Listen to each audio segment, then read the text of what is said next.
There are moments in life that don't feel real until they hurt. And sometimes, the pain doesn't scream, it whispers, slow and cold, until you wake up and realize you were never safe to begin with. That's what it felt like for Lena Rivera, standing barefoot on the tile floor of a penthouse bathroom she didn't belong to, staring at her reflection like it owed her answers she couldn't bear to hear. The city blinked behind the glass wall, all steel, smoke, and red taillights. New York at night always looked like it was keeping a secret. And in that moment, Lena knew she had just become one of them. She had trusted him, believed him, let herself feel something. And now, it was all unraveling. Just 48 hours earlier, she was folding clothes behind the counter of a laundromat in the Bronx, dodging ceiling leaks and avoiding eye contact with the man who owned the place, a man who liked to watch girls like her work. Quiet, broke, cornered by life. She hadn't expected a miracle. She just wanted enough to pay rent, keep the lights on, and buy her younger brother another month of insulin. That was her world. Survival. It didn't make space for dreams. It punished them. But then Damian Carrington walked in. He didn't belong there. Not with that coat, not with those shoes, not with that voice that carried money without ever mentioning it. His assistant had given the wrong address for a pickup. That's what he said. And maybe that's all it should have been. But he had stayed. Asked her name. Looked her in the eyes. Not over her shoulder. And when he returned the next day, with the same coat, the same smile, and a question that felt too big, she said yes before she knew what she was saying yes to. Let me help you, he'd said. Not pity you. Not save you. Help you. And something in her, cracked and tired, wanted to believe that someone like him, someone untouchable, distant, impossibly rich, could reach down and mean it. So she let him take her to dinner. To a room with white tablecloths and words she didn't understand. She listened to him talk about philanthropy like it was a language, about economic mobility like it was a door he could unlock for her. And when he asked what she wanted out of life, she didn't know how to answer. Because when life has only taken, you stop expecting it to give. He laughed, not cruelly, but softly, like he understood. You don't have to prove anything to me, Lena, he said. Just let me open a door. But some doors don't open. They swallow. And you only realize it when it's too late to step back.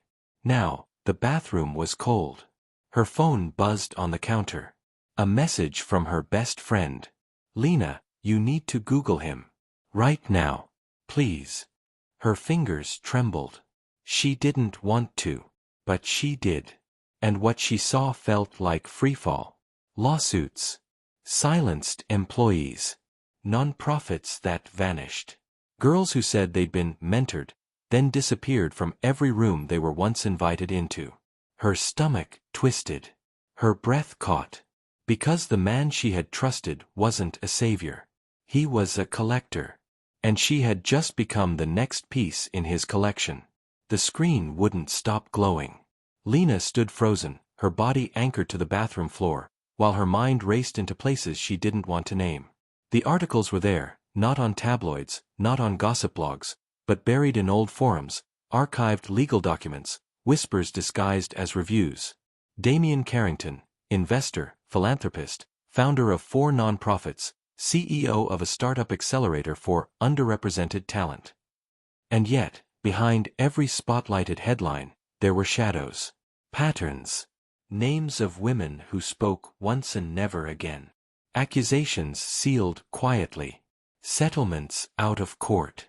Initiatives that closed just before they were audited. He was careful. Clean. A man who knew how to bury a body without leaving dirt on his hands. And she, Lena Rivera, had just walked right into his house, into his bed, into his game. She shut off the screen. It didn't help. The words were already carved behind her eyes. She opened the door to the hallway, expecting darkness, silence, distance. Instead, he was there, leaning against the wall like he'd been waiting. One hand in his pocket, the other holding a glass of something expensive and slow. His eyes met hers, calm and unbothered, like he already knew. You're shaking, he said. voice smooth as the marble beneath them. She didn't answer. He stepped forward. You read something, didn't you? Still, she said nothing. I imagine it was vague. Nothing concrete. Just enough to plant a seed. Her voice finally cracked through. Is any of it true? Damien took a long sip, then smiled, the kind of smile that wasn't made for comfort. It was made for control. You think someone like me gets to where I am by playing clean? Lena's pulse pounded in her throat. You said you wanted to help me. I do. I am. No. You wanted to own me. A flicker of something passed through his eyes. Amusement? Annoyance? It was hard to tell. Everything about him was engineered. Tone, posture, breath. Even his silence felt curated. You're not a victim, Lena. Don't pretend you were dragged into this. I didn't know who you really were. He took a step closer. She didn't move. I never lied to you, he said. I just didn't tell you everything. That's not honesty. That's strategy. Exactly. Her breath hitched. You think this is a game? His voice lowered, soft and razor-sharp. Everything is a game, Lena. The question is, are you playing, or are you just being moved? The silence that followed wasn't quiet.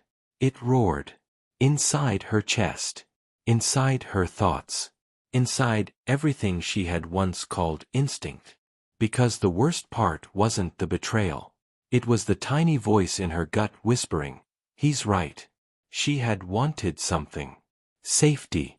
Escape. A door. And he had offered it, wrapped in charm and power and a poison she hadn't tasted until it was too late. You're not trapped, he said, turning away. You can leave. Tonight. I won't stop you. She stared at him. At the back of a man who knew too well that real power doesn't have to chase. It waits. It watches. It dares you to walk away. I'll call you a car. He disappeared down the stairs. But Lena didn't move. Because the truth wasn't simple anymore. It wasn't good or evil. Right or wrong. It was something messier. Dirtier. More seductive. She could leave. But a question clung to her like smoke. What if staying meant taking control? Not of him. But of the game. She didn't leave that night. The car arrived. The driver waited. Her bag was packed. Barely. Just enough for show. Just enough to convince Damien she was afraid, that she had retreated. But when the elevator door opened, Lena never stepped inside. She waited until the car pulled away, taillights dissolving into Manhattan traffic. Then, barefoot and trembling, she returned to the penthouse and locked the door behind her. Not to feel safe, but to be dangerous. Something had shifted. It wasn't courage. Not exactly. It was older than that. A kind of fire that burns in people who have been cornered too many times. Who have learned that silence is sometimes louder than screams. That survival isn't just about escaping the trap, it's about understanding it from the inside out. The apartment was dark. He hadn't come back up. And maybe he wouldn't. Maybe he thought she was gone for good. That's what she wanted him to think. Lena walked into the study, a room she hadn't been allowed in before. The door had always been slightly ajar, but Damien never said it outright. He didn't have to.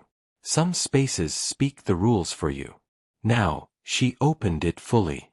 It wasn't what she expected. No lavish decor. No walls of art or ostentation. Just precision. Cold, clinical, intentional. Glass desk. 3 locked drawers. A black laptop. And a single framed photo on the shelf.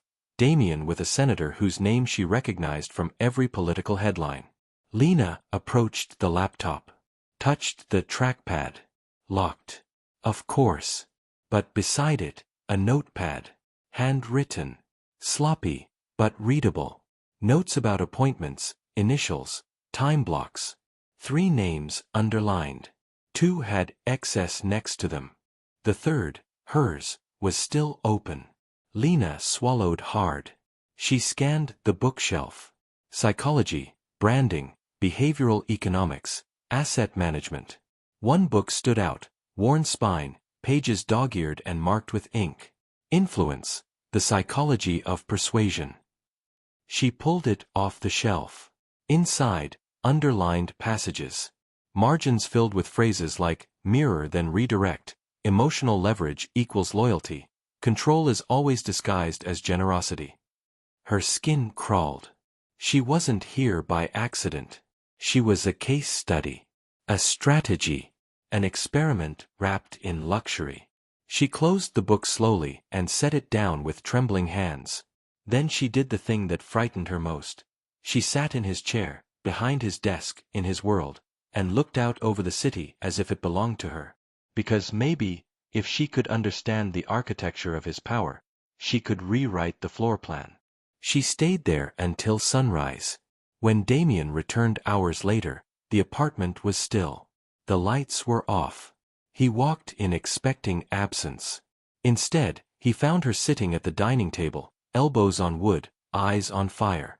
"I changed my mind," she said before he could speak. He narrowed his gaze. "You want to stay?" "No. I want to learn." "Learn what?" She didn't blink. "How you play." His silence cracked. "Just slightly. You're not like the others," he said. "I'm not trying to be." He walked closer. Slowly. Carefully. Like approaching something untamed. "You know once you learn the rules," he said, "you don't get to play innocent again." "I was never innocent," Lena replied. And for the first time since they met, he looked almost intrigued. But what neither of them said out loud was this. She wasn't there to be mentored. She was there to take something back. And maybe, just maybe, burn it all down. The first rule she learned was this. Power doesn't raise its voice. It watches. It waits. It calculates. And Damien watched everything. Lena noticed it in the smallest ways. The way he spoke to his assistant, never raising his tone, but never needing to repeat himself. The way people in suits leaned forward when he entered a room, as if gravity bent slightly in his favor. The way he used silence not as a gap, but as a weapon. And now, she was studying him, as he had studied her. He thought she was still raw, still unsure, still flattered by proximity to wealth. He didn't realize that beneath her calm expression, she was mapping every word he used, every gesture, every lie wrapped in a compliment. By day, he brought her into meetings. Not official ones. Not the real boardrooms. Those were reserved for men in tailored confidence and women in muted armor. But side rooms. Brunches. Strategy talks where she was introduced as someone he was mentoring. She noticed how often the word potential was used, and how often it meant control. And she smiled. Nodded. Took notes. Played the role. By night, he let her closer. He showed her presentations from past ventures. Brochures for social impact investments. Metrics. Success stories. Names of women on the covers of magazines he claimed to have discovered. But Lena could read what wasn't written. Most of those women weren't around anymore. The press had moved on. So had Damien. She began collecting things. Moments. Sentences. Names. Emails accidentally shown. Access codes entered too fast to hide. One night, she watched him type the same passcode 3 times across different platforms. She memorized it. Not out of curiosity. Out of necessity. Because she still didn't know what his endgame was. And she refused to be caught without one of her own. "You're quiet lately," Damien said one evening, as they stood on his balcony overlooking the city. Lena sipped her wine. Let the pause breathe. "I'm watching." He smiled, the glass in his hand catching the skyline. "What do you see?"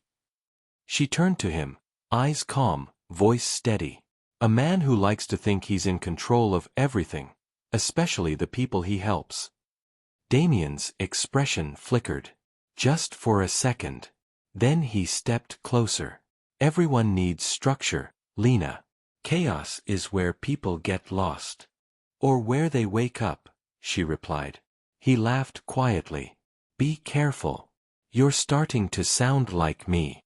She held his gaze. Maybe that's the point. But inside, she was counting seconds. Counting exits. Counting risks. Because she had seen something 2 nights ago, in one of his folders, left open on his tablet. A document marked with the name of another girl. A new girl. A prospect.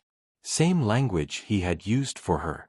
Same manipulation, just earlier in the game. It wasn't about her anymore. It never had been. It was a cycle. She was just a phase. And someone else was next. That night, when Damien fell asleep beside her, Lena slipped out of bed, crossed the room silently, and opened his laptop. The code worked. She opened a folder titled, Candidates. Dozens of names. Photos. Notes. Each one read like an investment portfolio. Each one was real. Lena stared at the screen. Her throat tightened. He wasn't mentoring women. He was profiling them. Structuring their lives to revolve around his. Then discarding them the moment they broke orbit. She closed the laptop gently. Returned to bed. Rested her head against his shoulder like nothing had changed. But inside, something had. She wasn't there to escape anymore. She was there to end it. The hardest part wasn't the pretending. It was the waiting. Lena woke up each day in Damien's world. Marble floors, curated playlists, coffee made by machines she didn't know how to use. She wore the clothes he had gifted her, answered the questions he asked, played the part he had designed. But beneath the surface, she was building something. Carefully. Invisibly. She started small. Downloaded encrypted messaging apps. Reached out to 2 of the women whose names she found in the Candidates folder. She didn't ask for details. She just said, I think I'm where you were. One replied. The other didn't. The one who did, Marla S., had been gone from the media for over a year. She didn't offer much. Just a sentence that lingered in Lena's chest like a bruise. Don't try to expose him unless you're ready to lose everything. And Lena knew she wasn't ready. Not yet. But she would be. She started taking screenshots of everything. Calendar events, internal communications, emails he left open on the screen. She took photos of his handwritten notes, of a flash drive he kept on his keychain, of the file folders labeled with first names and nothing else. He noticed her silence, eventually. You're distant, he said one evening, pouring her a drink. Is something wrong? She smiled. No. Just tired. He tilted his head. From what? She hesitated. From thinking. About the future. That was her new strategy. Say just enough to seem vulnerable, never enough to be a threat. He liked when she looked like she needed him. That was the weakness she would use. But every night, she looked in the mirror longer. As if trying to find the line between the girl who had walked into this life by accident, and the woman who now refused to walk out with nothing. Because now it wasn't just about her. It was about them, the girls who had been erased, rewritten, groomed into silence. She couldn't burn it down blindly. She needed proof. She needed timing. And she needed to get closer. So she let him take her to the gala. It was a Carrington Foundation event, all glass smiles and polished intent. Powerful men who praised Damien's brilliance. Women who toasted to causes they didn't understand. The air was thick with pretense. Lena walked beside him, dressed in silver silk, eyes sharp as blades. Smile, he whispered in her ear. You look like you're plotting something. I am, she said under her breath. Your future. He laughed, charmed by what he thought was a joke. But inside, Lena was scanning. The servers. The staff. The guests. A woman in a red dress standing too stiffly by the bar. Another girl, barely 20, introduced as a rising talent in social entrepreneurship. Her eyes had the same look Lena's had once had, hunger, hope, and just enough fear to obey. Lena leaned in. Who is she? Damien followed her gaze. New mentee. Bright. Ambitious. And disposable. He turned to her, amused. Jealous. No, Lena said. Just observant. But something in his face shifted. He was watching her differently now. Too closely. She had let too much slip. Later that night, when they returned to the penthouse, he didn't speak. Just poured himself a drink and stared out the window. Lena stepped behind him, heart steady. Something wrong. He sipped slowly. You're getting too smart, Lena. She smiled, soft and calculated. Maybe you just never realized I was already watching. The room pulsed with silence. One of them had just declared war. The other had already started fighting. The night air in the penthouse pressed against the glass with a quiet accusation. The city lights blinked below, unaware that inside, layers were peeling in silence. Lena Rivera sat alone in Damien Carrington's study, the door halfway closed behind her, hiding her from a man who thought he knew her, but no longer. She had spent days in this room. Watched its angles. Felt the weight of the desk, the cold touch of glass surfaces, the flicker of screens when they opened to secrets. Every inch of the room told her what he would not say. Control is possession, kindness can be a weapon, generosity hides calculations. Now, the pen in her hand shook, hovering over a letter she would never send. It's not just for me, she murmured, voice soft as ash. It's for them, all the girls whose names I held in my hands and whose voices vanished. Her reflection in the dark window wavered. She thought of Marla's warning, don't try to expose him unless you're ready to lose everything. And she let the words sink between her bones. It wasn't enough to know the truth. She needed to control how it unfolded. She looked around. The laptop lay closed on the desk. The file labeled candidates in her mind's eye, the dossier of names she had seen. The folds she'd memorized. Each one a life he had catalogued, assigned, and discarded. She wouldn't become another statistic. Not now. Not ever. A sound, a soft footstep, made her heart stutter. She looked at the partially closed door. Damien had arrived. He pushed the door gently open. His silhouette framed by hallway light, body relaxed, eyes glinting with that predator calm. I thought you left, he said matter-of-factly, closing the distance between them. I thought I might, she replied, voice low. But then I realized this, she gestured around the study, was where the game started. He didn't respond, only watched. You always knew, she continued, stepping out from behind the desk, that I would either walk away or learn how to play. He raised an eyebrow. I didn't think you'd last this long. A flicker passed through her. Not fear. Satisfaction. I don't play your game, she said. But I know its rules now. He moved closer, body careful, as if approaching a flame. And what does that mean? Lena inhaled, gathering the weight of her own conviction like a shield. It means, she began, stepping forward so the distance between them was measured in intent, not space, that I'm no longer your candidate. He laughed, uneasy, brittle. You're precisely that, he said. We all are. When you walked into my world, you became part of the portfolio. Not anymore, Lena replied. The silence that followed was heavy. Then what are you? He demanded. His voice lost its composure, just for an instant. She smiled. In that smile, sharp and certain, she carried the power he had overlooked. How about the revision? He didn't understand the word, yet. Let me tell those women what your words meant. Let me give them a voice. He glanced sideways, searching her face as though she had become a riddle he couldn't decipher. You'll ruin yourself, he said quietly, and then, with something that might have been real anger. And me. Lena met his gaze. We both know what you're doing isn't sustainable. Not against someone who refuses to be erased. He hesitated. You're smart. Too smart. I'm not just smart, she said.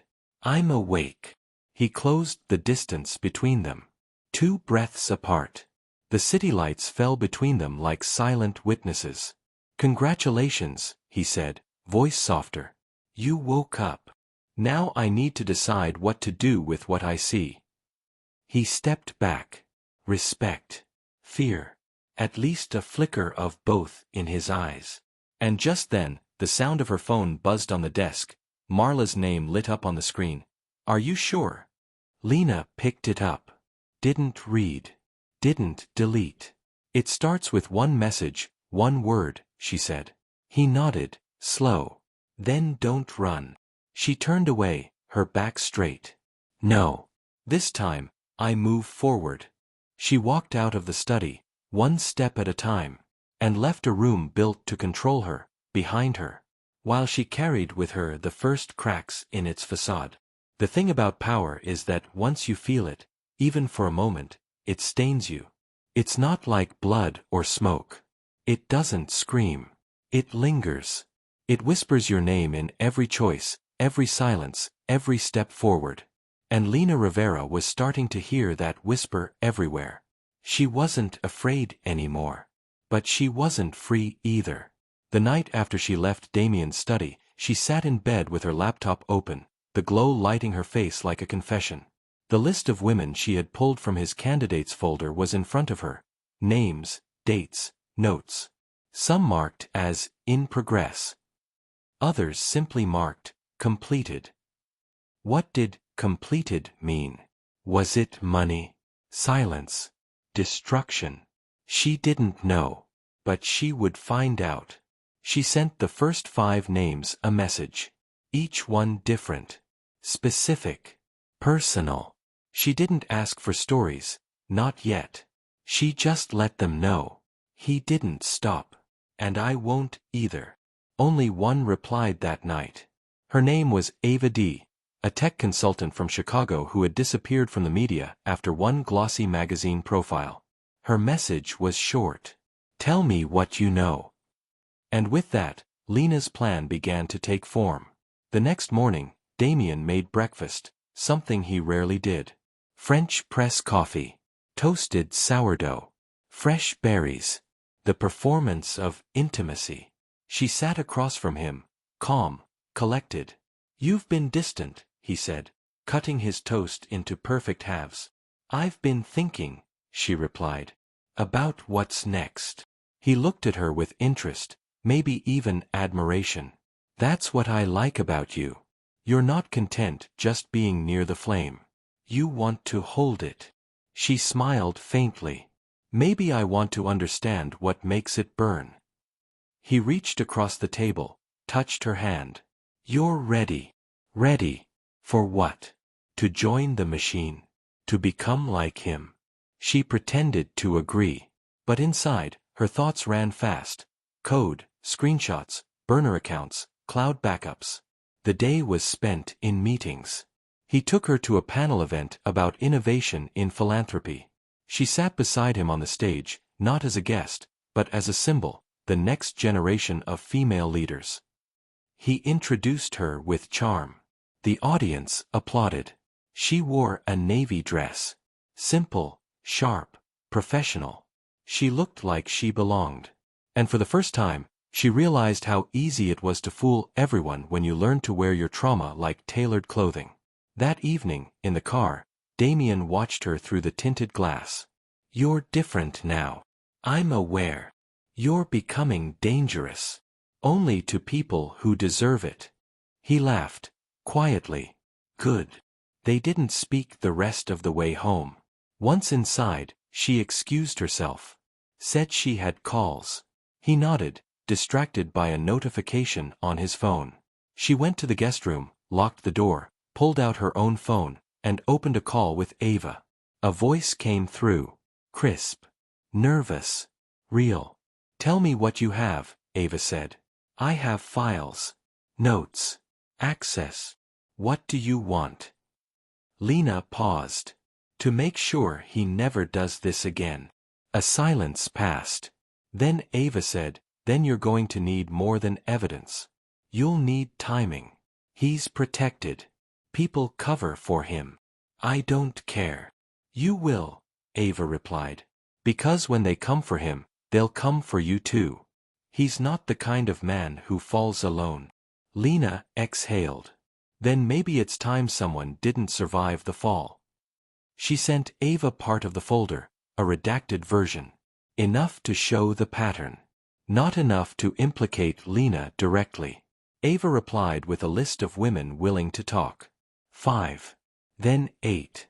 Then 12. It was no longer personal. It was a network. The next step was riskier.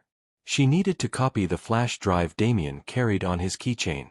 The one she had seen him use to transfer files at private meetings. She didn't know what was on it, but if it was anything like what she suspected, it would be the key. She waited for a moment. It came 2 days later. He left the flash drive on the kitchen counter while taking a call outside. She moved fast, used a small USB duplicator she had hidden in her laptop case. Less than 3 minutes. Done. When he returned, it was exactly where he left it. That night, she didn't sleep. She stayed up reading every file. And what she found wasn't just unethical. It was strategic exploitation. Contracts masked as mentorship agreements. Clauses that waived legal rights. Encrypted messages between Damien and silent partners. Names. Amounts. Timelines. She stared at the screen, breath shallow. He wasn't just a manipulator. He was building something. A structure. A system. A pipeline of talent molded to serve reputations, connections, money. And the women. They were currency. Lena copied it all. Encrypted it. Uploaded backups across multiple drives in case anything happened. She wrote a letter, handwritten, sealed, and left it with a lawyer friend under strict instructions. Just in case. Just in case she didn't make it out. Because something told her Damien was beginning to sense what was coming. The next morning, he looked at her differently. He didn't smile. Didn't touch her. Just studied her, like she was a variable slipping out of alignment. You're moving fast, he said over coffee. Only because I know the clock is ticking. On what? On the illusion. He tilted his head. And what comes after it shatters. She leaned forward, eyes locked on his. Reality. Damien nodded slowly. And for the first time, she saw it in him. Not fear, but calculation. He knew. He just didn't know when the knife would land. But Lena did. Soon. Very soon. And it wouldn't be quiet. The email was scheduled for 6:45 a.m. Lena watched the seconds count down from the screen of her burner phone. A shared Google Drive. A folder labeled Blueprint. Inside, screenshots, audio clips, scanned contracts, private correspondence. Testimonies. Names.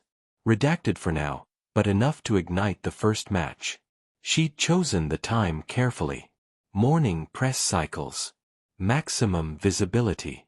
Enough lead time for the story to spread before legal teams could scramble. The truth was no longer hers to hold. At 6:46, it would belong to the world. She stood in the kitchen of Damien's penthouse, barefoot, wrapped in a silk robe he had given her 2 weeks earlier. It used to feel like luxury. Now it felt like evidence. Every thread soaked in memory she no longer wanted. Behind her, the elevator opened. Damien entered. No words. He moved slowly, deliberately, like a man walking into a room that might explode. He had seen it. The folder. The leaks. The timing. She didn't look at him. Just sipped her coffee, steady as breath. You went through with it, he said. Lena turned, finally meeting his eyes. I had to. He stepped closer. You could have walked away. Taken the money. Started over. I didn't want a new life. I wanted mine back. He exhaled, the sound sharp, controlled, almost sad. They'll come after me. They should. He looked at her then, not like a predator, not like a puppeteer, but like a man who finally understood he had run out of mirrors. You won't win, he said quietly. People like me don't go down with a single leak. No, she agreed. But they bleed like everyone else. And in that moment, Damien Carrington wasn't the man who had built empires out of people. He was just a man standing in a kitchen he no longer controlled. They'll question your story, he said. I'm not the only one telling it. A pause. Then, I underestimated you. She gave a faint smile. That was your first mistake. The silence stretched. Heavy. Unavoidable. Then, from the corner of the room, her second phone buzzed. Messages pouring in.